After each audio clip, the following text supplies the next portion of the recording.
Hello everyone, welcome back to my channel. So today we are going to discuss about optimality test in WEM method. That how to test optimality in WEM method. तो जब भी हम WEM method लगाते हैं तो हमें क्या पता चल जाता है कि किस तरीके से हम अपनी ट्रांसपोर्टेशन कॉस्ट को मिनिमम रख सकते हैं। जब हम ट्रांसपोर्टेशन को सॉल्व करते हैं तो हम किस चीज़ की स्टडी करते हैं कि किस तरीके से हम अपनी कॉस्ट को मिनिमम लेके आएँ, कैसे अलॉटमेंट करना चाहिए। तो जब हमने WEM मेथड अपनी प्रीवियस वीडियो में डिस्कस कर लिया है, तो जब हम इस क्वेश्चन पे WEM मेथड लगाते हैं तो हमें पता चलता है कि हमें 5 यूनिट 19 के प्राइस पे कॉस्ट पे, 8 यूनिट 8 की कॉस्ट पे, 7 यूनिट 40 रुपये की कॉस्ट पे, 2 यूनिट 10 की पे, 2 यूनिट 60 और 10 यूनिट 20 रुपये की कॉस्ट पे बेचनी है। तो हमारा क्या 779 क्या आता है, ऑप्टिमैलिटी टेस्ट के थ्रू, मीन्स ऑप्टिमल हमारे पास सॉल्यूशन आता है। बट क्या ये हमारा जो सॉल्यूशन है ये बेस्ट और ऑप्टिमल है या नहीं, उसके लिए आपको क्या करना पड़ता है, ऑप्टिमैलिटी टेस्ट। यानी कि नॉर्मली तो आप इसे देख के क्या बना देते हो, WEM मेथड से आपने ये बना दिया कि ये आपका सॉल्यूशन हो सकता है। बट आपको क्या करना होता है, ऑप्टिमैलिटी टेस्ट करना होता है, ये देखने के लिए कि क्या आपका जो सॉल्यूशन आया है with the help of WEM method या फिर लीस्ट स्क्वायर मेथड, जिस भी मेथड से आपने निकाला है, जो आपका आंसर आया है, क्या वो मोस्ट ऑप्टिमल मेथड है या नहीं है, मीन्स ये हमारा बिल्कुल कम कॉस्ट है भी या नहीं। तो उसको टेस्ट हम कैसे करेंगे, उसके लिए हमें क्या निकालना पड़ता है, U1 U2 U3 and V1 V2 V3 and V4। तो जितने भी आपके कॉलम और आपकी रोज हों उसके सामने आपको ऐसे लिख लेना है। अब जिस भी सेल के अंदर, मीन्स जिस भी कॉलम के अंदर आपकी सबसे ज़्यादा अलॉटमेंट हो, जैसे इसके अंदर हमारी सबसे ज़्यादा अलॉटमेंट कहाँ है, जो सबसे ज़्यादा लोड किए हैं वो D4 के अंदर, तो इसको हम क्या मान लेते हैं, 0 मान लेते हैं। अब हमें बाकियों की वैल्यू निकालनी है। तो वैल्यू कैसे निकलती है, जैसे मान लो V1 की वैल्यू हमें निकालनी है, तो V1 किसके इक्वल होगा, V1 इज इक्वल टू ये जो हमारे सामने U1 है, यानी कि U1 प्लस V1 का टोटल कितना आना चाहिए, जितनी इसकी कॉस्ट हो। याद रखना कि जैसे आई आप मान के चल रहे हो 1 2 3 जो भी आप निकालोगे, VI प्लस UI जो भी उसकी वैल्यू हो वो उस सेल की कॉस्ट के इक्वल होनी चाहिए। अगर हम इसका निकालेंगे तो U1 प्लस V1 किसके इक्वल होना चाहिए, 19 के। इसी तरीके से अगर V2 का निकालेंगे तो U3 प्लस V2 किसके इक्वल होना चाहिए, 8 के। अगर हम 40 वाले का निकालेंगे, ये हम किसका निकालते हैं, सिर्फ ऑक्यूपाइड सेल का, जिस सेल को हमने अलॉटमेंट की है ना, ऑक्यूपाई हुए हैं, उसी के थ्रू निकलता है। तो जब हम इसका निकालेंगे तो U2 प्लस V3, देखो इसके सामने वाला, इस साइड वाला और इस साइड वाला देखना होता है। तो U3 plus V3, U2 plus V3 कितना हो जाएगा, 40। इस तरीके से हमें अलॉट करना है। तो अगर हमने V4 को 0 मान लिया तो क्या हम ये वैल्यू निकाल सकते हैं, क्योंकि हमें पता है V4 प्लस U3 कितना होगा, 20। अगर हम ये सेल ऑक्यूपाइड है, अगर इसकी वैल्यू हम निकालेंगे तो वो कैसे निकलेगी, इसके सामने वाला और इसके नीचे वाला, मीन्स इसके बिल्कुल साथ में कौन से हैं। तो इसके सामने क्या लिखा हुआ है, U3, इसके नीचे क्या है, V4। तो U3 प्लस V4 कितना होना चाहिए, उसकी कॉस्ट के इक्वल। फॉर्मूले के अकॉर्डिंग कॉस्ट कितनी है, 20। अब हमें पता है V4 0 है, तो U3 कितना हो कि वो 20 के इक्वल आ जाए, तो U3 भी कितना होगा, 20। तो U3 की वैल्यू हमारे पास आ गई। इसी तरीके से अगर हम U2 को निकालेंगे तो वो कैसे निकलेगा, ये 60 है। तो हमारा V4 अगर हम इस सेल का निकाल रहे हैं तो इसके नीचे कितना है, V4 है, इधर कितना है, U2 है। तो U2 प्लस V4 कितना होना चाहिए, 60। अगर V4 0 है तो U2 कितना हो जाएगा, 60 होगा। ऑब्वियस सी बात है, इन दोनों का प्लस आ रहा है ना यहाँ पे। देन इस सेल का निकालते हैं। अब इस सेल के सामने क्या है, U1, नीचे क्या है, V4। तो U1 प्लस V4 किसके इक्वल होना चाहिए, कॉस्ट के इक्वल होना चाहिए। कॉस्ट कितनी है, 10। अगर V4 0 है तो U1 कितना हो जाएगा, 10। सो आई होप आपको क्लियर हो रहा है जो मैं आपको समझा रही हूँ। इसमें क्या है, सिंपल सी बात है, जिसके अंदर सबसे ज़्यादा ऑक्यूपाइड है ना, उसको आप पहले 0 मान लो। अब आपने इसको 0 मान लिया तो बाकी वैल्यू आपकी ईजिली निकल जाएंगी। अब वो कैसे निकालते हैं, जिस भी सेल का निकाल रहे हो उसके नीचे वाला और उसके सामने वाला देख लो, और उन दोनों का टोटल उसकी कॉस्ट के इक्वल होना चाहिए, उसके थ्रू आप निकाल सकते हो। अब इस वाले कॉलम में ऑक्यूपाइड कौन सा है, 40। तो अगर हम इसके नीचे क्या है, V3, इसके सामने क्या है, U2। तो V3 प्लस U2 किसके इक्वल, कॉस्ट के इक्वल। तो कॉस्ट कितनी है, 40। V3 प्लस U2 किसके इक्वल होना चाहिए, 40 के इक्वल होना चाहिए। बट U2 हमारा ऑलरेडी कितना आया हुआ है, 60। तो V3 की वैल्यू कितनी होगी, V3 इज इक्वल टू -20। -20 तो होगी, 60 इधर है, माइनस में चला जाएगा तो -20 हुए ना। तो ये कितना हो गया, -20। अब हम आते हैं इसको निकालना है, क्योंकि इस कॉलम के अंदर सिर्फ यही है, तो इसको कैसे निकालेंगे। इसके सामने क्या है U3, नीचे क्या है V2। U3 + V2 should be 8, cost के इक्वल होना चाहिए ना, 8 के इक्वल होना चाहिए, बट ये तो ऑलरेडी कितना है 20, तो ये कितना होना चाहिए -12 होगा, तभी जाके ये निकलेगा। अब देन इसके सामने क्या है U1, नीचे क्या है V1, तो U1 + V1 किसके इक्वल होना चाहिए, कोस्ट के, तो इनकी कोस्ट कितनी है 19, तो U1 + V1 19 होना चाहिए।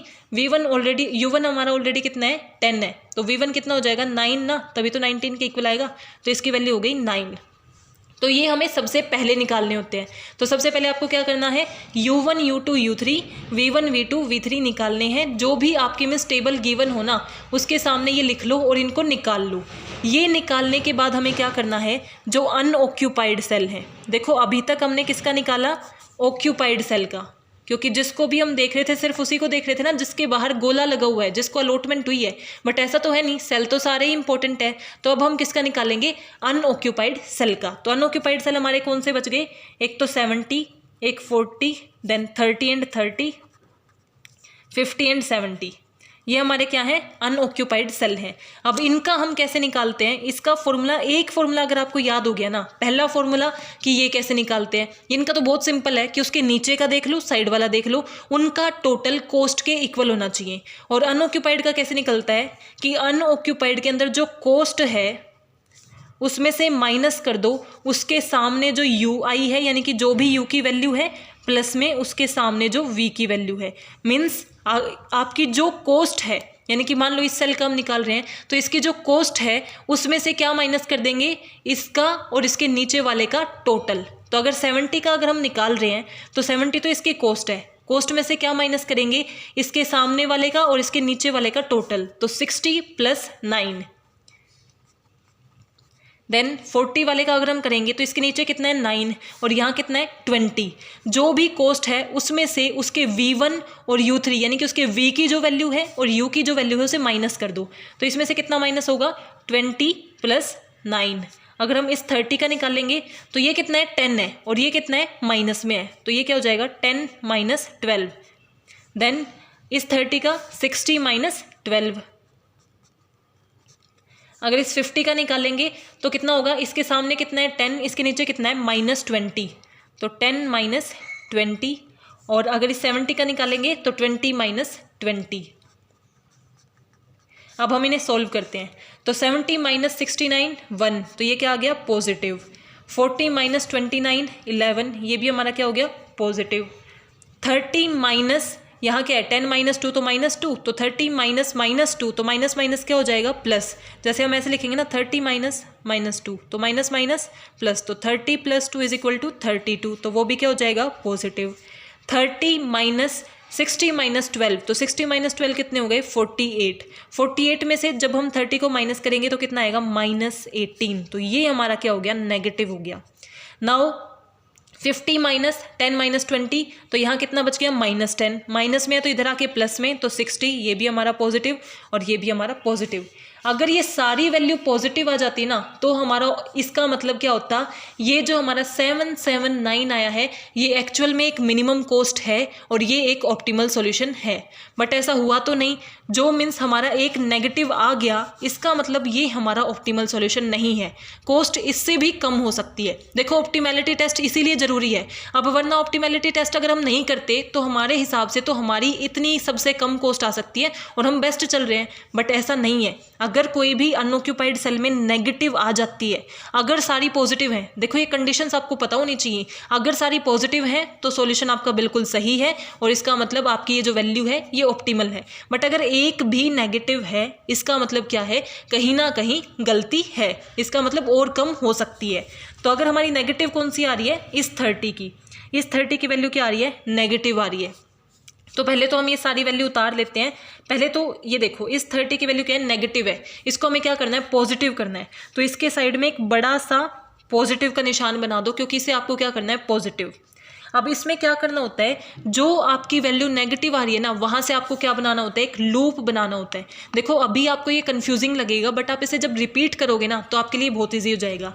तो अगर आप लूप बनाओगे तो वो लूप कैसे क्रिएट होगा, लूप की पहली कंडीशन ये है कि लूप के कॉर्नर में जो भी उसका साइड कॉर्नर हो, हर जगह पे ऑक्यूपाइड सेल होना चाहिए। देखो ये सारे ऑक्यूपाइड सेल हैं, तो इस तरीके का लूप बनाओ, इस तरीके का गोला बनाओ कि आपके हर कॉर्नर पे क्या हो, ऑक्यूपाइड सेल हो।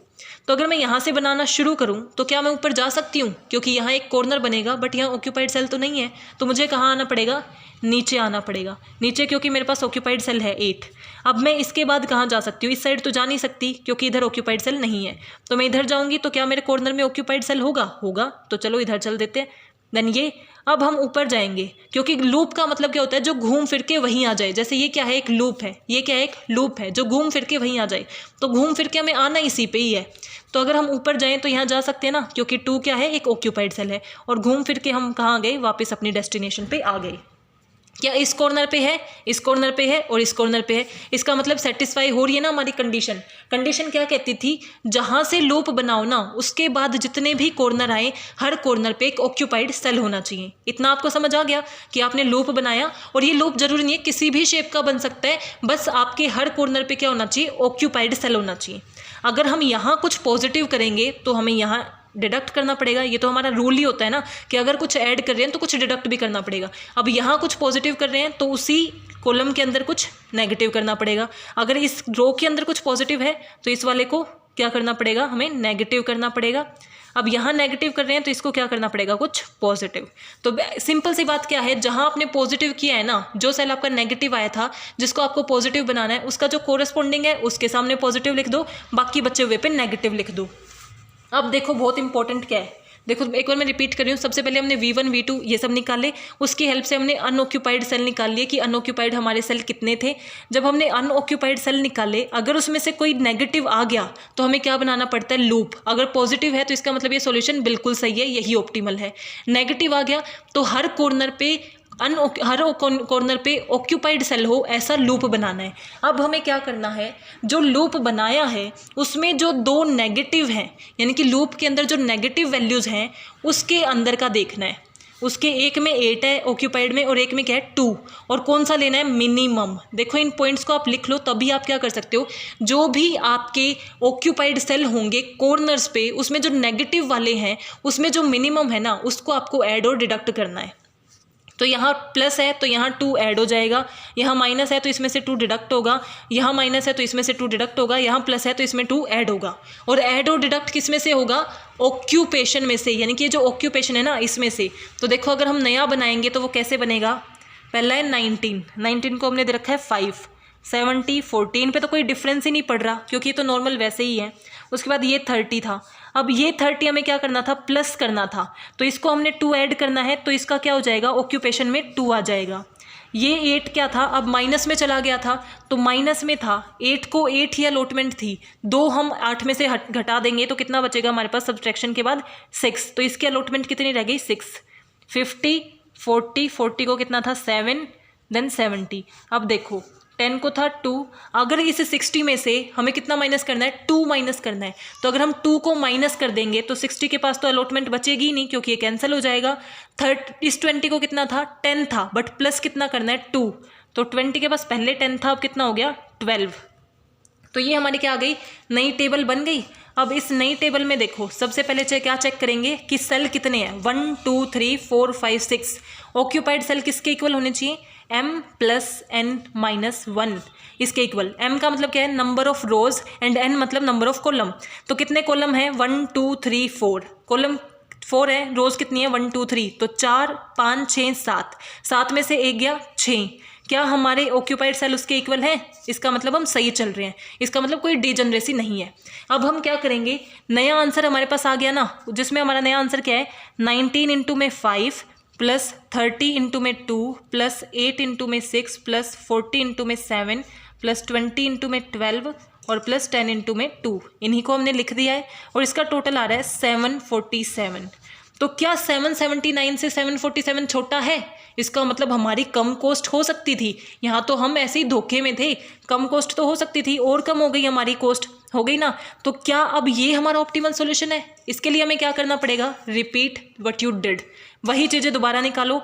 V1 U1 U2 U3 V1 V2 V3 V4। अब हम इसे रिपीट करेंगे ना, ये आपके लिए काफ़ी इजी हो जाएगा क्योंकि हम ऑलरेडी ये कर चुके हैं। तो अब हम किसी भी सेल को 0 दे दें, क्योंकि किसी में मैक्सिमम नहीं है, सब में 2 ही है। तो मान लो मैं इसी को फिर से 0 मानती हूँ, तो ये कितना हो जाएगा? 20 हो जाएगा, क्योंकि इनसे निकलता है। देन ये कितना हो जाएगा? V4 प्लस U1 हमारा कितना होना चाहिए? 10 होना चाहिए। अगर ये 0 है तो ये कितना हो जाएगा? 10।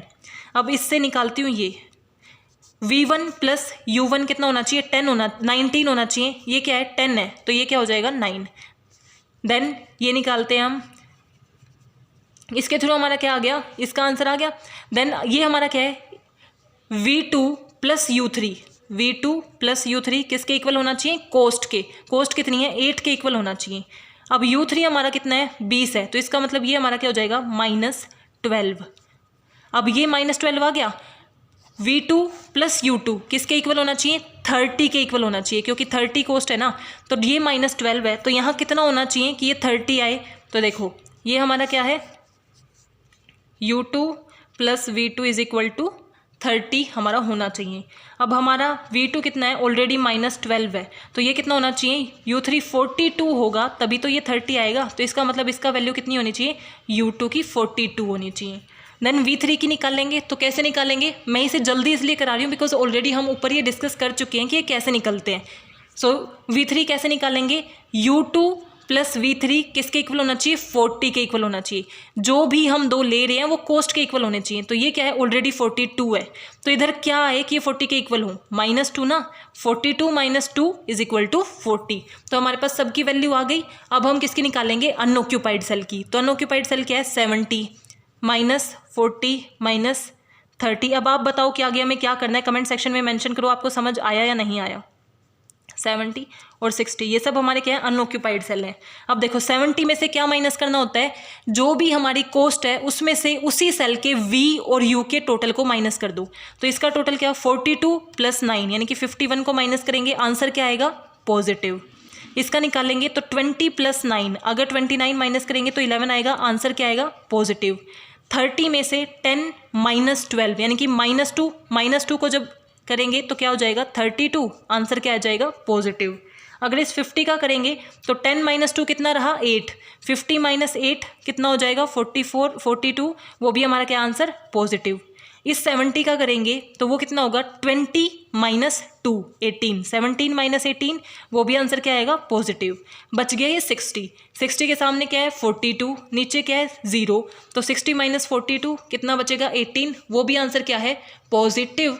तो इसका मतलब ये हमारा क्या है? 747 ऑप्टिमल सॉल्यूशन है। क्यों? क्योंकि सारी हमारी अनऑक्यूपाइड सेल की वैल्यू क्या है? पॉजिटिव है। Positive positive positive positive positive positive. तो इसका मतलब ये हमारा बेस्ट सॉल्यूशन आ गया। ये हमारी क्या है? मिनिमम कॉस्ट है। 747 हमारी क्या है? मिनिमम कॉस्ट है। अगर यहाँ पे भी हमारा नेगेटिव आ जाता तो हम क्या करते? जो भी वैल्यू नेगेटिव आती उसका फिर से लूप बनाते। लूप बनाने के बाद हमारी अलॉटमेंट चेंज हो जाती, फिर से V1 V2 V3 निकालते और फिर से देखते कि क्या सारी पॉजिटिव आ रही है या नहीं। ये तब तक होता है जब तक सारी पॉजिटिव नहीं आ जाती। So I hope you are clear with this topic. If have any doubt please mention in comment section. Thank you, keep supporting.